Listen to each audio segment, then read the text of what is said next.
This is a video in clinical medicine from the New England Journal of Medicine.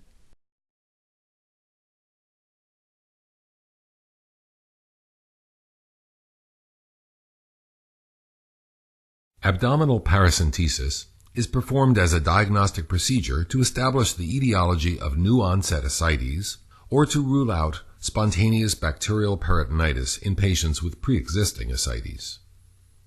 Large volume paracentesis is performed in hemodynamically stable patients with tense or refractory ascites to alleviate discomfort or respiratory compromise. Many patients undergoing paracentesis will have baseline coagulopathy or thrombocytopenia. However, the incidence of clinically significant bleeding during paracentesis is extremely low, and routine use of fresh frozen plasma or platelet concentrates is not recommended. Paracentesis should be avoided in patients with disseminated intravascular coagulation. The paracentesis needle should not pass through sites of cutaneous infection, visibly engorged subcutaneous veins, surgical scars, or abdominal wall hematomas. Extra caution should be used in pregnant patients and those with organomegaly, small bowel obstructions, or probable adhesions. When available, ultrasound guidance should be used to minimize the risk of intra-abdominal organ injury, especially in patients who are overweight and those with multiple surgical scars. There are various devices which are frequently assembled in prepackaged kits that can be used to perform paracentesis. You should be familiar with the specific devices available at your institution. For sterile preparation and administration of anesthesia, you will need a skin cleansing agent, sterile gauze, sterile gloves and drape, and a face shield. You will also need a skin marking pen, 1 or 2% lidocaine, a 10 milliliter syringe, and a 22 or 25 gauge needle. For collection of acidic fluid, you will need an over-the-needle catheter device, a 60 milliliter syringe, and high-pressure drainage tubing. You will also need specimen tubes, large evacuated containers, and a sterile occlusive dressing. In this video, we will demonstrate the use of a paracentesis-specific needle and catheter assembly. This device has a safety mechanism with a retractable blunt obturator. When pressure is applied to the distal end of the device, the obturator retracts and the bevel of the needle is exposed, allowing penetration of the tissues. An indicator at the top of the device will turn red whenever the obturator is retracted. Once the peritoneal cavity is entered, the obturator redeploys. This safety mechanism theoretically reduces the risk of organ injury. Additional advantages of paracentesis-specific devices include multiple distal drainage holes which facilitate rapid fluid removal, and a pigtail mechanism that curves the distal end of the catheter away from intra-abdominal structures during advancement. If such devices are not available at your institution, standard 18-gauge intravenous catheters may be used. The technique described in the following section is applicable to all over-the-needle catheters. Explain the procedure to the patient and obtain informed consent. Risks of bleeding, infection, intra-abdominal organ injury, and post-procedure hypotension should be discussed. Position the patient supine in the bed with the head slightly elevated.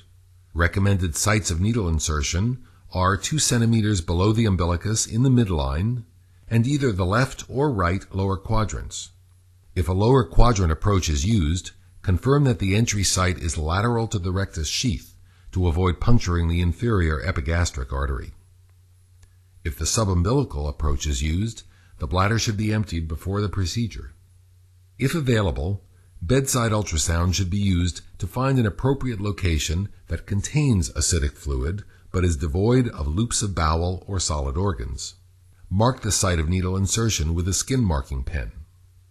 Paracentesis is a sterile procedure. Sterile gloves and a face shield are required. The use of a sterile gown is optional. Prepare the site with an antiseptic solution and then apply a sterile drape. Using a 22 or 25 gauge needle, anesthetize the superficial skin with a wheel of local anesthetic such as lidocaine. Continue to anesthetize the deeper tissues in the anticipated tract of the paracentesis catheter, intermittently pulling back on the syringe every 2 to 3 millimeters. Once peritoneal fluid begins to fill the syringe, inject additional anesthetic to anesthetize the highly sensitive parietal peritoneum.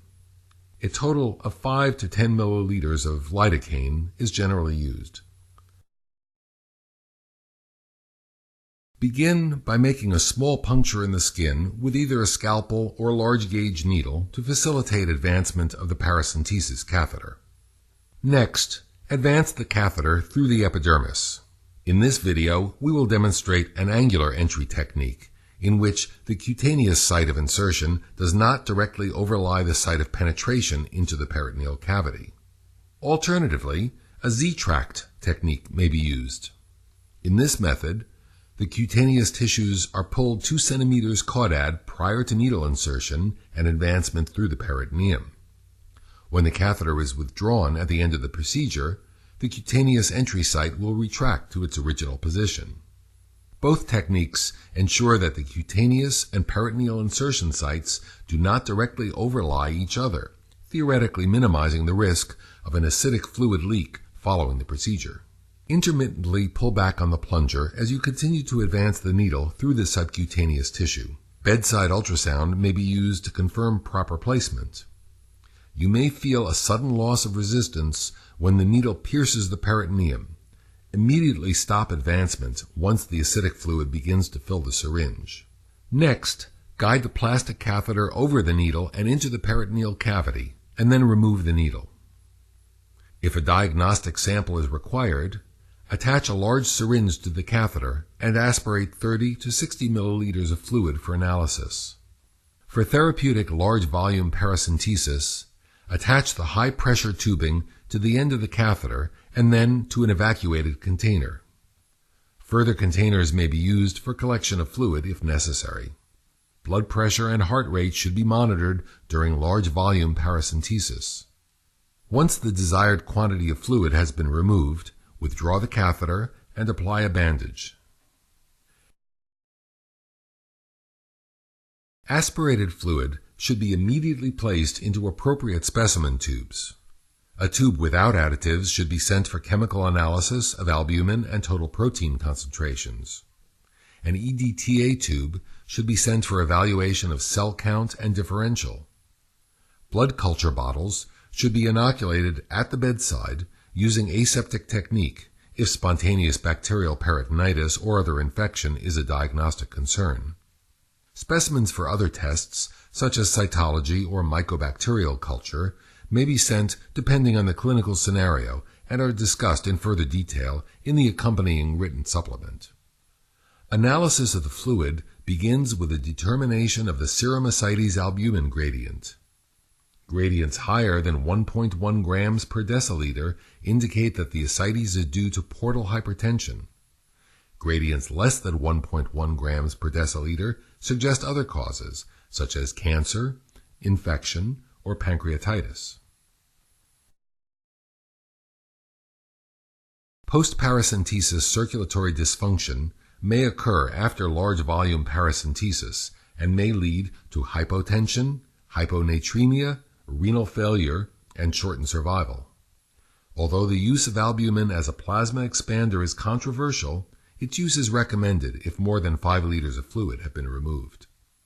Other complications of paracentesis include localized infection, abdominal wall hematomas, and persistent ascites fluid leak. More serious complications are rare and include hemorrhage, intra-abdominal organ injury, and inferior epigastric artery puncture.